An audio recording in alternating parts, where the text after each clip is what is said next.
오늘 함께 나눌 말씀의 제목은 정말 두려워해야 할 것이 무엇입니까? 입니다.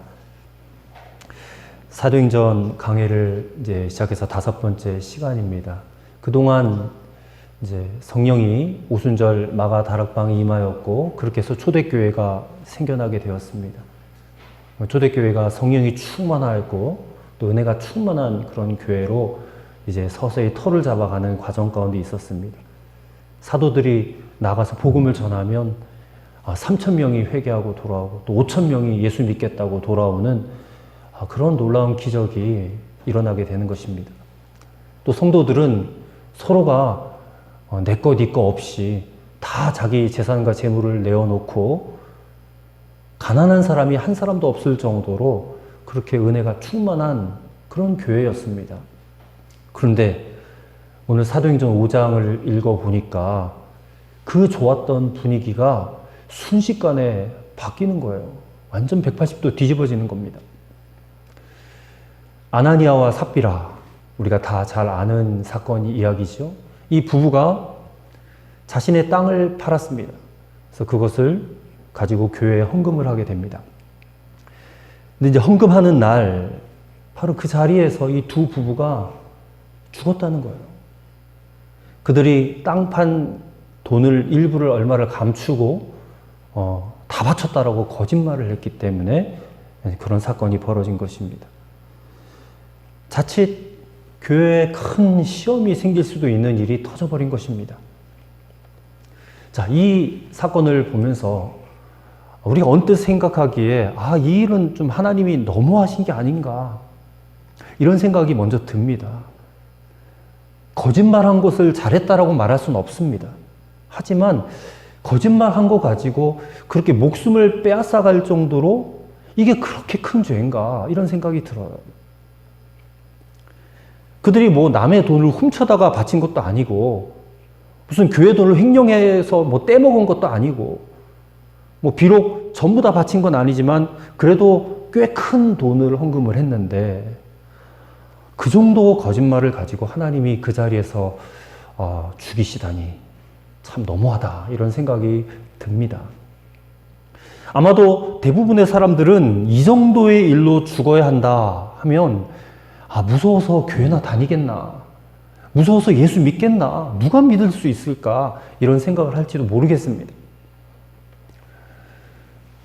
근데 이게 지금 성경에 기록이 되어 있습니다. 하나님이 기록해 두셨죠. 왜? 도대체 무엇 때문에 이 은혜롭지도 않은 말씀, 이 충격적인 말씀을 하나님께서 여기다 떡하니 기록해 두셨을까? 우리는 그 이유가 궁금하지 않을 수가 없습니다. 본문을 읽어보면 한 가지 실마리를 찾을 수가 있습니다.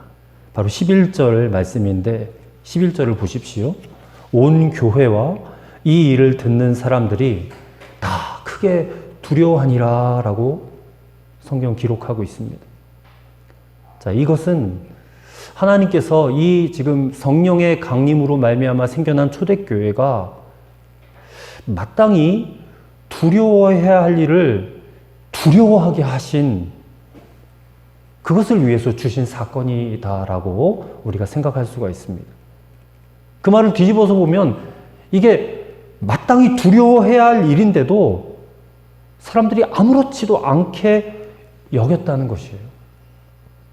바로 그것 때문에 하나님이 이 초대교회를 통해서 이제 앞으로 너무나 큰 일들을 행하셔야 되는데 그 일들을 이루실 수가 없는 거예요. 그 때문에 지금 이 사건을 통해서 초대교회에 깨닫게 하시는 것이다라고 우리는 볼 수가 있습니다. 그렇다면 일단 결과를 봐야 돼요. 아나니아와 삽비라가 죽고 난 다음에 이 초대교회가 어떻게 되었는가, 결과를 우리가 보아야 됩니다. 교회가 큰 시험에 들어서 예수 믿는 거 너무 무서워, 두려워, 저렇게 사람이 죽어나가다니 해서 막 뿔뿔이 다 흩어지고 초대교회가 와야 됐습니까? 그렇지 않았습니다. 이 사건으로 인하여 오히려 초대교회는 더 큰 부흥이 일어났습니다. 아니, 오히려 진정한 부흥이 일어났습니다. 그러므로 우리는 생각해야 됩니다. 하나님께서 이 사건을 허락하시고 기록한 것은 초대교회에 진정한 부흥을 주시기 위해서 이 사건을 쓰신 거예요. 그것은 교인들이 진정으로 두려워해야 할 것이 무엇인지가 그렇게 깨닫게 되었기 때문에 그렇다는 것입니다. 그래서 오늘 제가 말씀 제목을 정말 두려워해야 될 것이 무엇인가? 오늘 이 사도행전 5장 말씀을 통해서 세 가지로 우리가 두려워야 될 것이 무엇인지를 함께 살펴보고 기도의 제목으로 삼고자 합니다. 첫째로는 반드시 회개해야 할 죄를 죄로 깨닫지 못하는 것을 두려워해야 한다는 것입니다. 자, 우리는 궁금합니다. 아나니아와 삽비라가 지은 죄, 그 지은 죄가 성경이 뭐라고 말씀하고 있는가? 그게 너무나 궁금해요. 근데 3절의 말씀을 보시면 한마디로 이렇게 표현하고 있습니다. 베드로가 이르되 아나니아야 어찌하여 사탄이 내 마음에 가득하여 내가 성령을 속이고 땅값 얼마를 감추었느냐. 여기 표현해 보니까 내가 성령을 속이고, 한마디로 성령을 속인 죄라는 겁니다. 근데 그 성령을 속인 죄가 구체적으로 뭔지 살펴보니까 세 가지입니다. 첫째는 시기심입니다. 두 번째는 탐심입니다. 세 번째는 거짓말입니다. 시기심과 탐심과 거짓말. 자, 아나니아와 삽비라가 땅을 팔았습니다. 헌금을 했어요. 근데 그 마음속의 동기는, 헌금하게 된 동기는 뭐냐? 이게 지금 가난한 사람들을 돕고자 사람들이 막 자기 재산을 팔아서 헌금하고 있는데 이 사람들은 그런 마음이 아니었다는 것입니다. 베드로가 아나니아에게 어찌하여 사탄이 내 마음에 가득하냐? 그렇게 책망한 것으로 보아 아나니아에게는 불순한 마음이 들어있었음을 짐작할 수가 있습니다. 그럼 바로 사도행전 4장 끝절에 보면 바나바라는 인물이 나오는데 이 바나바가 먼저 땅을 팔아서 바쳤어요. 그 일로 인해서 온 교회로부터 칭찬을 받았단 말입니다. 그것을 보았어요. 아나니아 삽비라가. 아, 저 사람이 땅 팔아서 칭찬받았네? 아, 나도 칭찬받고 싶은데 바나바만 칭찬받아서 돼? 하는 그런 시기심과 질투심이 그들 안에 가득했다는 것입니다. 근데 막상 땅을 팔아서 하나님께 바치려고 하다 보니까 이 다 바치려고 하니까 돈이 너무 아까운 거예요. 뭐가 역사한 겁니까? 탐심이 역사한 겁니다. 탐심. 하지만 사람들로부터 다 바쳤다라고 하는 칭찬은 듣고 싶은 거예요.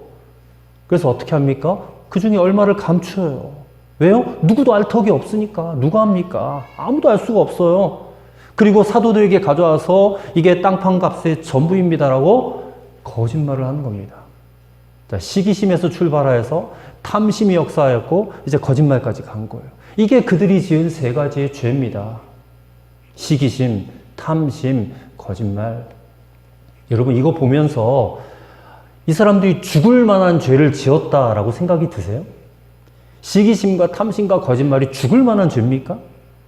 아니, 어떻게 그런 정도 가지고 하나님이 그렇게 무서운 벌을 주실 수 있는가? 이런 생각이 먼저 들어요, 우리는. 그런데 사실 우리가 다 그렇게 생각하기 때문에 이 메시지를 주시는 겁니다. 이러한 죄가 두려워해야 될 죄라는 거예요. 왜? 이게 성령을 속이는 죄이기 때문에. 곧 하나님을 향한 죄였기 때문에 그래요. 그래서 베드로가 4절에서 이렇게 말합니다. 사람에게 거짓말한 것이 아니요 하나님께로다. 여러분 우리가 교회에 헌금을 하거나 봉사를 해도 이럴 가능성이 있단 말입니다. 한편으로는 분명히 큰 돈을 헌금했어요. 또 교회를 위해서 크게 봉사를 했습니다. 그럼 마땅히 칭찬받아야 할 일이죠. 근데 동시에 그와 동시에 하나님을 업신여기는 행동일 수도 있다는 것입니다. 이 헌금한 것을 가난한 사람들 도와주라고 돈 내는 정도로 생각한 것이 이게 그냥 가난한 사람들 나눠주는 차원의 그냥 구제의 용이라면 문제가 없었을지도 모릅니다. 그런데 이것을 하나님께 드리는 것이라고 생각하지 못한 것이에요. 하나님께 드리는 것이다. 하나님께는 온전한 제물을 드려야 되잖아요. 드리려면. 그러니까 하나님을 속이려 들고 또 하나님을 업신여긴 것과 마찬가지가 되는 것이에요. 여러분 하나님을 속이고 하나님을 업신여기는 죄가 과연 작은 죄라고 할 수 있습니까? 하나님께서 그들의 영혼을 거두어 가셔야만 했던 이유가 바로 이것이 영적으로 마귀의 역사였기 때문이기도 합니다. 베드로가 아나니아의 마음에 사탄이 가득하여 성령을 속였다라고 책망하지 않았어요? 그러니까 이 말은 지금 아나니아와 삽비라가 마치 가룟 유다와 같은 그런 상태가 되었다라는 말이에요. 가룟 유다가 사탄의 마음을 품고 사탄에 의해서 움직였잖아요. 그러다 보니까 성령을 속이게 되었다 그 말입니다. 마귀가 아나니아 삽비라에게 처음에 거짓말할 생각을 넣어줬어요. 근데 이들이 그 생각의 뿌리가 어디서부터 왔는지 몰랐다는 거예요. 그리고 이렇게 거짓말해도 아무도 모르겠거니 하고 생각한 거예요. 그 생각을 떨쳐버리지 않고 계속 품은 겁니다. 시기심, 탐심, 그리고 거짓말 해야 되니까 에이 뭐 아무도 모르는데 그냥 그렇게 하지 뭐 그렇게 돼버린 거예요. 근데 베드로가 성령이 충만해서 그 마음을 꿰뚫어 보는 겁니다. 4절에 보니까 어찌하여 이 마음을 내게 두었느냐, 이 일을 내 마음에 두었느냐. 그러니까 사탄이 주는 생각을 어찌하여 네 마음에 두었어, 왜 그 마음을 품었어 하고 지적하는 거예요. 여러분, 우리도 마음에 들어오는 이 생각의 근원을 잘 살피셔야 됩니다. 하루에도 우리 안에, 우리 마음에 정말로 엄청나게 많은 생각들이 들어옵니다. 그래서 잠언에 보면 무엇보다 지킬 만한 것보다 내 마음을 지키라 했지 않습니까? 마음을 지켜야 된다는 거, 파수꾼을 세워야 된다는 겁니다. 마음을 지키지 않으면 우리는 언제든지 사탄이 주는 생각을 품을 수밖에 없는 거예요. 그러니까 사탄에게 내 마음을 내어줄 수밖에 없다는 것입니다. 그렇게 해서 사탄이 주는 생각을 품게 되면 우리도 이들과 똑같이 하나님을 없이 여기는 죄를 범할 수도 있다 그 말이에요. 여러분, 우리가 정말 두려워해야 될 죄가 무엇입니까?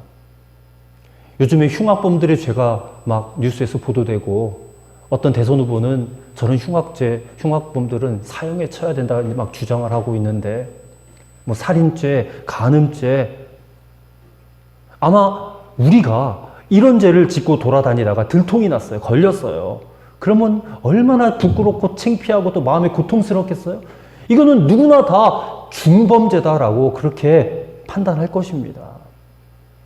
그러면 오늘 아나니아와 삽비라가 품은 시기심, 탐심, 거짓말은 어떻게 생각하십니까? 이건 별로 심각하게 여기지 않을 것입니다. 아니, 아무렇지도 않게 여길 거예요. 누가 아는 것도 아니고 들통날 일도 없고. 근데 여러분, 어떤 죄가 더 무서운지 아십니까? 이 시기심과 탐심과 거짓말하는 죄가 훨씬 더 무서운 죄입니다. 왜요? 아니, 살인죄나 간음죄는 누가 보더라도 죄라고 생각하니까 이거는 회개라도 할 수 있잖아요. 회개하면 하나님이 용서해 주신다고 하니까 용서라도 받을 수 있지 않습니까? 근데 이 시기심과 탐심과 거짓말, 이런 죄는 우리가 별로 심각성을 느끼지 못해요. 그러니까 죄를 짓고도 죄인 줄 모르는 거예요. 더 심각한 것은 이 죄를 회개하지도 않고 그냥 넘어갈 것이 다분하기 때문에 그래요. 회개하지 않습니다. 이 정도 죄 가지고는. 그러나 회개하지 않은 죄가 어찌 용서를 받을 수 있겠느냐 말입니다. 그래서 살인죄나 간음죄보다 훨씬 더 크고 무서운 죄가 시기심, 탐심, 거짓말하는 죄예요. 감추어진 죄라는 거예요. 이게 성령을 속인 죄라는 것입니다. 아나니아 삽비라는 자신들의 지금 하는 행동이 얼마나 무서운 행동인지, 무서운 죄인지를 몰랐을 것입니다. 그리고 그 당시 교인들도 다 몰랐을 거예요. 근데 아나니아 삽비라 이렇게 죽어나가잖아요. 그거 보고 다 놀란 겁니다. 충격을 받은 거예요. 그제서야 비로소 야, 이게 정말 무서운 거구나, 두려운 일이구나, 큰 죄구나, 이 비로소 깨달은 것입니다. 여러분, 우리가 정말 두려워야 될 것은 회개해야 할 죄를 죄로 깨닫지 못하는 겁니다. 오늘 우리 안에 버젓이 자라나고 있는 이 독버섯과 같은 이 시기심과 탐심과 거짓말을 여러분 절대 어물쩡 그냥 넘어가려고 해서는 안 됩니다. 이 죄를 마치 살인죄나 간음죄와 같이 무겁게 생각하고 이 죄가 생각나고 이 죄가 우리 안에 떠오르게 된다면 하나님 앞에 통회하고 애통하며 여러분 회개해야 됩니다. 그리고 십자가를 붙잡으셔야지만이 해결할 수 있어요. 작아 보이는 죄일지라도 이 죄들 반드시 회개해야 할 죄라는 사실을 깊이 깨달으시는 오늘 저와 여러분이 되기를 바랍니다. 작아 보이는 죄를 크게 볼 줄 아는 사람이 복된 사람이에요. 그게 복입니다. 그게 복이에요. 왜요? 그러면 마귀가 틈탈 수가 없거든요. 하나님이 이것을 깨닫게 하시기 위해서 오늘 본문에 이 사건을 기록해 두신 줄로 믿으시기를 바랍니다. 두 번째로 두려워야 될 것이 뭐냐면 우리가 얼마나 거룩함을 무시하고 살았는지를 두려워할 줄 알아야 돼요. 거룩함을 무시하고 살았다는 것을 두려워해야 돼요. 아나니아와 삽비라 사건을 성경에 기록해 두신 것은 교회를 정결하게 하기 위해서 그렇습니다. 교회를 거룩하게 만들기 위해서. 교회는 어떤 곳입니까? 저는 우리 교회 표를 예수님 한 분이면 충분한 교회라고 세웠는데 교회는 예수님을 드러내는 곳입니다. 교회는 목사의 이름이 드러난 곳이 되어서는 절대 안 됩니다. 어떤 한 유력한 성도의 이름이 드러나는 곳이 되어서도 절대 안 됩니다. 교회는 오직 예수님만이 드러나는 교회여야 돼요. 그러면 거기 모인 성도들이 당연히 거룩의 공동체가 되어야 한다는 것입니다. 근데 여기에 죄가 들어오면 치명적인 것입니다. 그래서 하나님이 이 죄를 교회가 용납해서는 안 된다는 것을 처음부터 엄격하게 가르쳐 주시기 위해서 아나니아 삽비라 사건을 일으키신 거예요. 삶이 어려워지면 믿는 사람들도, 신앙인들도 자꾸만 세상과 타협하려고 합니다. 그 유혹이 강해져요. 주일에도 돈 벌러 나가야 될 것 같고 11조도 당분간 중단해야 될 것 같고 말씀 생활, 기도 생활, 예배 생활 좀 뒷전으로 미뤄야 될 것 같고 하나님 향한 우선순위가 자꾸 뒤로 밀리거나 그러다 보면 아예 멀어질 수밖에 없어요. 근데 그래야 살 것 같은 거예요. 그래야. 참 이게 이상한 일이죠. 신앙인인데 그래야 살 것 같다는 거예요. 근데 아닙니다, 여러분. 삶이 어려워질수록, 삶이 힘들어질수록 우리 하나님의 자녀들이 살 길은 더욱 거룩함을 추구해야 된다는 것입니다. 그래야 살 길이 열려요. 왜요? 우리가 하나님의 자녀니까, 하나님께 속한 자들이니까. 근데 하나님의 자녀들이 자꾸 세상과 타협하려고 하면 우리가 다시 일어날 수 있는 길이 없어진단 말이에요. 점점 더 어려워집니다. 보십시오. 점점 더 어려워질 거예요. 하나님께서 결코 우리를 붙들어 주시고 세워 주실 수가 없어요. 자꾸 세상과 타협하면. 하나님의 자녀들은 세상이 어려워질수록, 먹고 살기 힘들어질수록 더욱 거룩해야 돼요. 저는 이런 생각을 해봤어요. 요즘 코로나 팬데믹으로 교회가 어렵습니다. 우리 교회만 힘든 게 아니죠. 모든 교회가 다 어렵습니다. 근데 특별히 우리 교회가 제 개척교회, 재정적으로 힘든 교회인 경우, 솔직히 좀 거짓말이라도 좋으니까, 누군가 와서 좀 큰 헌금을 해주면 얼마나 좋을까. 땅 팔았습니다. 집 팔았습니다. 이것이 판 것의 전부입니다. 아나니아 삽비라처럼 거짓말이라도 좋으니까, 반만이라도 좀 바쳐주면 얼마나 좋을까. 11조 꼭 정직하게 하지 않아도 일부라도 이게 11조입니다 하고 바쳐주면 교회 재정에 얼마나 큰 도움이 될까. 근데 정신을 차려보니까 교회는 그래서는 안 되겠더라고요. 교회는 절대 그러면 안 되겠더라고요. 차라리 헌금 안 해도 좋으니까 거짓말은 하지 말아야 된다는 겁니다. 헌금 안 해도 좋으니 거짓말은 하지 말자. 교회는 돈으로 운영되는 곳이 아닙니다. 하나님은 마음만 먹으시면 보리떡 5개, 물고기 2마리로도 5,000명을 먹이시는 분이십니다. 우리는 그 하나님을 믿습니다. 그런 기적의 하나님을 믿어요. 교회는 돈으로 운영되는 곳이 아닙니다. 문제는 교회가 돈이 아니라 이 교회 주인이 진정 예수님이 되셨느냐, 예수님이 교회의 진정한 주님이 되셨느냐, 그게 거룩한 교회가 되었느냐, 이게 더 중요한 부분이거든요. 초점을 거기다 맞추고 나아가야 진정한 교회다라는 것입니다. 아나니아와 삽비라가 그 자리에서 죽어나갔으니 초대교회가 막 시험의 소용돌이 휩싸여서 큰 어려움을 겪지 않았을까 싶었지만 전혀 그런 일이 일어나지 않았어요. 오히려 더 크게 부흥했다 그랬습니다. 그렇다면 어떻게 더 큰 부흥이 일어나게 됐는가? 온 교회에 하나님의 거룩한 임재가 성도들마다 너무나 분명하게 느꼈기 때문에 성도들이 깨달은 것이 무엇이었겠습니까? 야, 저 하나님, 우리 하나님 정말 함부로 할 수 없는, 제멋대로 섬길 수 없는 그런 분이시구나.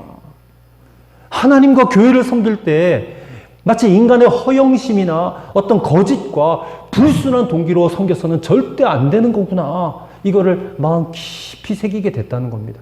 그래서 부흥의 역사가 나타난 거예요. 그리고 이 아나니아 삽비라 사건은 교회 바깥의 세상 사람들에게도 영향을 미쳤습니다. 13절의 말씀을 보면 감히 그들과 상종하는 사람이 없으나 백성이 칭송하더라 그랬습니다. 야, 저 교회를 보니까 대단한 곳이야. 함부로 대해서는 안 되겠구나. 우습게 여겨서는 안 되겠구나. 그래서 뭐 사도들과 그 교인들과 상종하는 것, 막 만나서 악수하는 것조차 겁이 났다는 말이에요.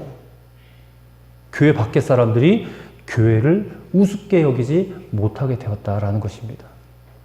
그리고 우리가 더욱 주목해야 될 것은 12절에서 말씀하시기를 사도들의 손을 통하여 민간의 표적과 기사가 많이 일어난 것입니다. 이 거룩한 교회는, 정결한 교회는 기사와 이적이 반드시 나타나는 것을 보여주는 말씀입니다. 그렇다면 여러분, 하나님의 부흥이 일어나는 교회의 조건은 다름 아닌 우리 자신의 거룩함이에요. 교회가 목사만 거룩하다고 되는 것이 아닙니다. 장로님만 거룩하다고 되는 것이 아닙니다. 온 교회가, 우리 한 사람 한 사람 각자가 거룩한 교회가 되어야지 전체 교회가 거룩해질 수가 있다는 것입니다. 신약 성경에 보면 야고보서 5장 16절에 병든 자를 위해서 기도하는 장면이 나오는데 이 병든 자가 치유받기 위해서 온 교회가 기도할 때 이렇게 표현되어 있습니다. 너희 죄를 서로 고백하며 병이 낫기를 위하여 서로 기도하라. 의인의 간구는 역사는 힘이 크민이라 이렇게 표현이 되어 있습니다. 초대교회 병든 자를 위해서 기도할 때에 그저 하나님 고쳐주세요. 제발 좀 고쳐주세요. 기적을 일으켜주세요. 이렇게 기도하는 것이 아니라 기도하는 사람들이 다 자기 죄를 고백했다는 거예요. 그 자리에서. 이것이 의인의 기도였다는 것입니다. 그리고 의인의 기도는 역사하는 힘이 크게 나타난다는 거예요. 치유의 역사가 강하게 나타난다는 것이에요. 여러분, 이것이 바로 이 하나님의 교회를 거룩하게 하시는, 또 거룩하게 만드시는 목적인 것입니다. 교회를 통해서 계속해서 능력이 나타나기를 하나님은 원하시기 때문에. 자, 14절부터 16절을 보세요. 너무나 놀라운 말씀이 기록되어 있습니다.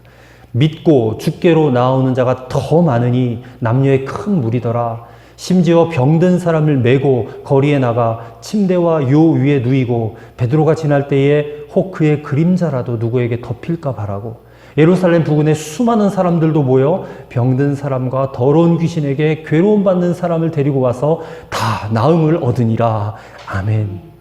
이 구절을 정말 읽으면서 마음에 간절한 소원이, 하나님, 우리 교회도, 우리 교회 성도들이 세상 살 때도 이와 같은 일이 일어났으면 좋겠어요. 코로나 시대에 온 세상 사람들이 교회를 향해서 막 손가락질하고 하고, 교회에서 확진자만 나왔다 해도 막 교회를 내서 계란을 던지고 막 벽돌을 던지고 쓰레기를 던지고 막 이런 교회를 대적하고 무시하는 이 시대에 하나님이 주시는 이러한 역사가 다시금 좀 일어났으면 좋겠습니다. 그런 기도가 저절로 나왔어요. 그런데 여러분, 우리가, 교회가 거룩하기만 하면, 정말 정결해지기만 하면 하나님이 이런 역사를 오늘 우리 교회에도 주실 줄을 믿습니다. 아멘. 한국 교회도 주실 줄을 믿습니다. 그래서 저절로 기도가 나올 수밖에 없어요. 주여, 우리 교회도 이처럼 거룩하게 하여 주옵소서. 아멘. 한국 교회도 이처럼 거룩하게 하여 주옵소서. 아멘. 그래서 우리 교회와 한국 교회에 이와 같은 부흥을 다시금 허락하여 주옵소서.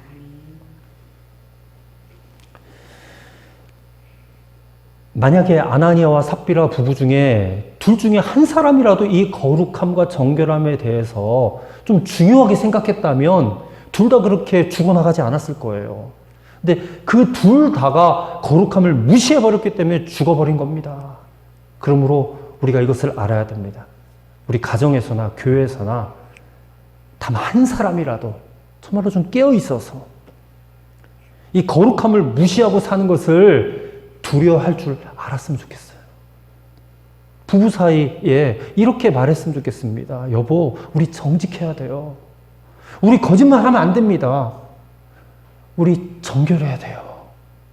부부 사이에 이렇게 말하는 사람이 한 사람이라도 있으면 그 가정은 하나님이 부흥을 주실 것입니다. 하나님이 새롭게 하실 것입니다. 교회에도 다만 한 성도가, 한 영혼이라도 우리 정직합시다. 집사님, 우리 거짓말하지 말아요. 집사님, 우리 하나님 앞에 범죄하지 맙시다. 성령을 속이지 맙시다. 누군가라도 한 사람이라도 이렇게 말하면 그 교회는 하나님 절대로 버리지 아니하실 줄로 믿습니다.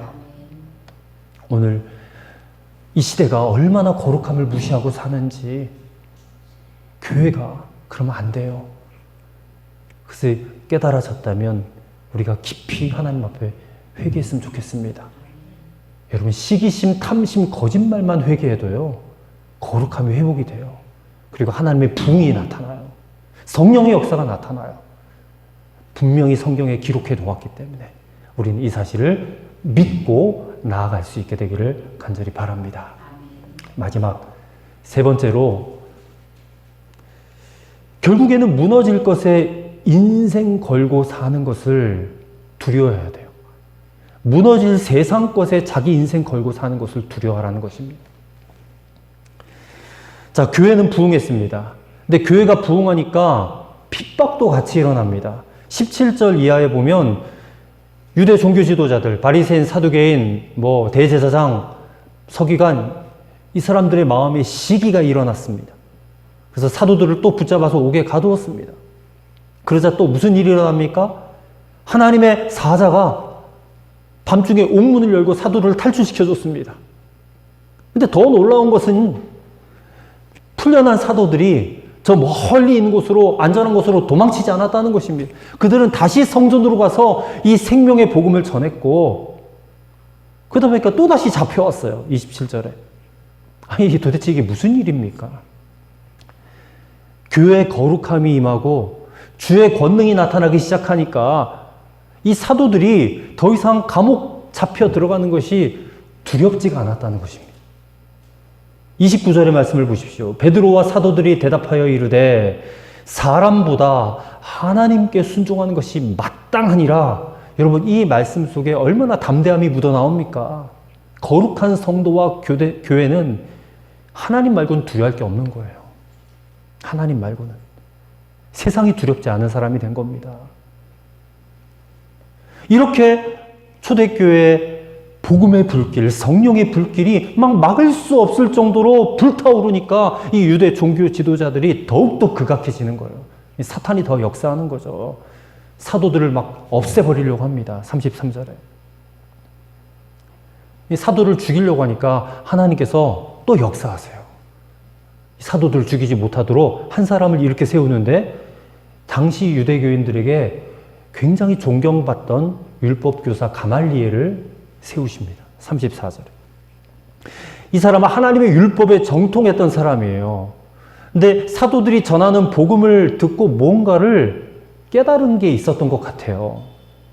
그러면서 36절에 보면 드다라는 사람이 일어나서 사람들을 선동한 일이 있었고, 또 37절에 갈릴리 유다라는 사람이 또 일어나 사람들을 선동했던 일이 있었어요. 근데 둘 다 막 사람들을 불러일으켜서 세상을 뒤집어 엎을 것 같이 대단한 선동가들이었는데, 그들이 죽어버리니까 결국 다 사그라지고 말하지 않았느냐.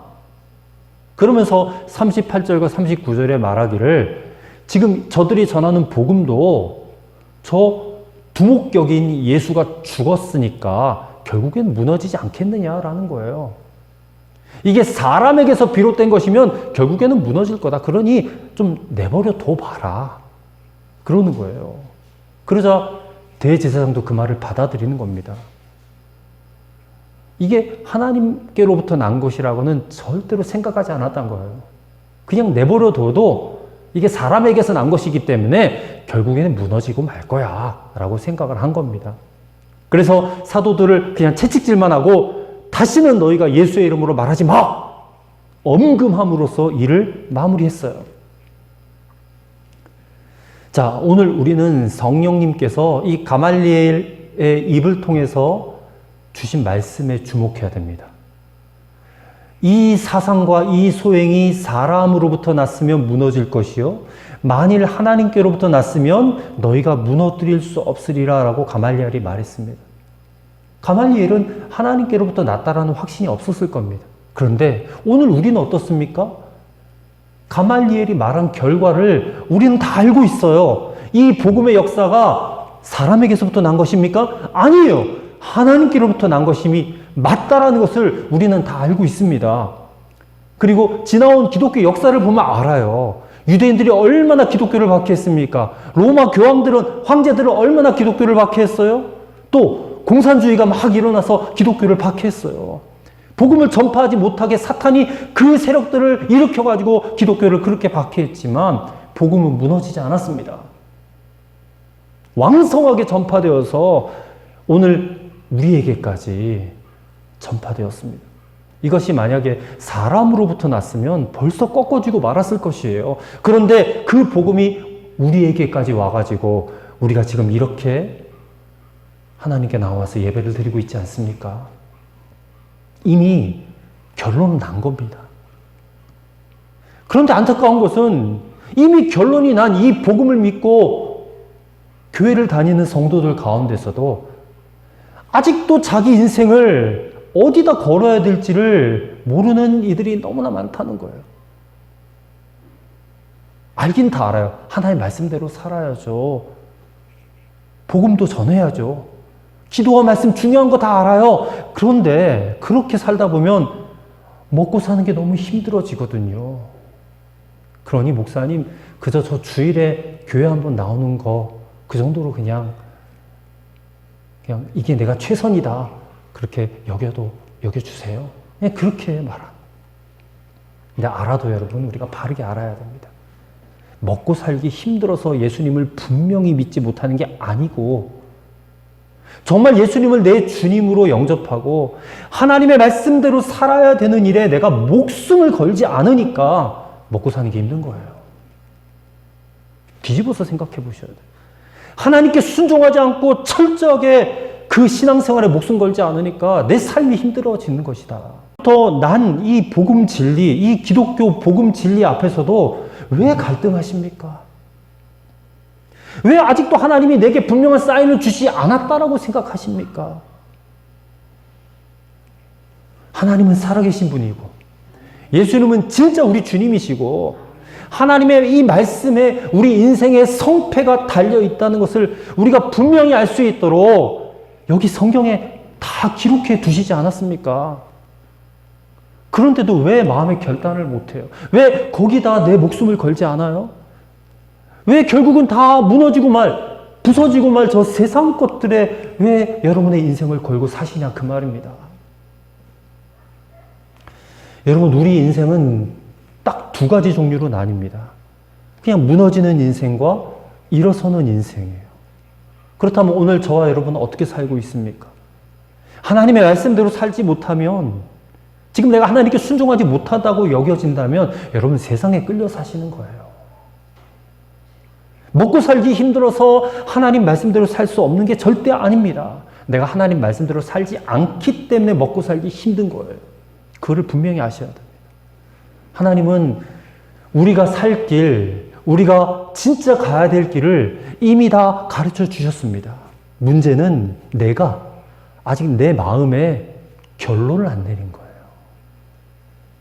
예수님 내 주님이시고 하나님 말씀 내 살 길이다. 아직 결론을 안 내린 겁니다. 교회 와서 예배는 드리지만 아직도 결론을 안 내린 거예요. 여전히 가말리엘처럼 두고 보자, 지켜보자, 결국 무너지지 않겠어? 저거 거짓말일 텐데? 그렇게 생각하고 있는 거예요. 우리가 언제까지 그렇게 살아야 됩니까? 언제까지 내가 가야 될 길을 몰라서 계속 헤매고 살아야 될까요? 주님은 우리에게 길을 알려주셨습니다. 우리는 길을 이미 찾은 사람들입니다. 왜? 주님이 우리 안에 오셨기 때문에. 그럼에도 불구하고 결국엔 무너지고 말 저 세상 것들, 세상 물질, 명예, 권세, 세상 쾌락, 안락함, 거기에 내 모든 것을 두고 그것 붙잡고 살아간다면 빨리 거기서 나오셔야 됩니다. 마지막 때라고 하잖아요. 주님이 언제 공중 강림하실지 알 수 없는 때를 살아가고 있어요. 내일이라도 당장 주님 오시면 어떻게 하시려고 그래요? 어떻게 하시려고? 내일이라도 당장 오시면. 왜 미련한 다섯 처녀처럼 그렇게 우리가 졸고 있어야 됩니까? 슬기로운 다섯 처녀처럼 등잔불, 기름불 준비해가지고 오실 주님 예비하고 있어야 되잖아요. 오늘 이 말씀을 듣고 순종을 결단하시기 바랍니다. 예수 믿는 것은 교회만 다니는 게 아니에요. 나중에 어떻게 될지 좀 지켜보지 뭐. 그거 아닙니다. 예수는 내 주님이신 것을 믿고 철저히 그분의 말씀대로 순종하는 것이 예수 믿는 거예요. 그래야 구원받습니다. 42절에 사도들의 말씀을 읽고 정리하겠습니다. 사도들은 날마다 성전에 있든지 집에 있든지 예수는 그리스도라 가르치기와 전도하기를 그치지 않았다라고 했습니다. 이게 길을 발견한 사람의 삶의 모습이에요. 핍박 중에도 성령 하나님께 순종하기를 쉬지 않았습니다. 오늘 우리도 그래야 됩니다. 이게 하나님께로부터 난 일 맞잖아요. 하나님께서 하신 일 맞잖아요. 여기에 결론을 내리십시오. 결론 내려야 돼요. 그래서 여기에 순종하고 여러분의 인생을 거셔야 됩니다. 하나님의 말씀대로 사는 것과 복음 전파하는 일에 여러분의 인생을 거시기를 바랍니다. 오늘 주님께서 여러분의 삶에 분명한 답을 내려주셨기를 저는 기대합니다. 말씀과 성령으로 명확하게 해주셨을 줄로 믿습니다. 기도하겠습니다. 아버지 하나님, 이 시간에 아나니아와 삽비라의 사건이 오늘 우리의 사건이 되게 하여 주옵소서. 마땅히 두려워할 것을 두려워할 줄 알게 하소서. 정말 심각한 죄인데도 죄라고 깨닫지 못하고 어물쩍 넘길 것들이 있었다면 그것이 깨달아지고 하나님 앞에 회개하게 하시옵소서. 시기심, 탐심, 거짓말 같은 죄를 두려운 마음으로 회개할 수 있도록 도와주옵소서. 그래야 우리 교회와 한국교회를 정결하게 하시옵소서. 거룩하게 하시옵소서. 그리고 교회의 부흥을 허락하여 주옵소서. 그리고 사람에게서부터 난 것이면 무너질 것이니 깨닫게 하시고 거기서부터 나오게 하여 주옵소서. 오직 하나님께로부터 난 그 길을 순종함으로 기꺼이 걸어가게 하여 주옵소서. 예수님 이름으로 기도하옵나이다. 아멘.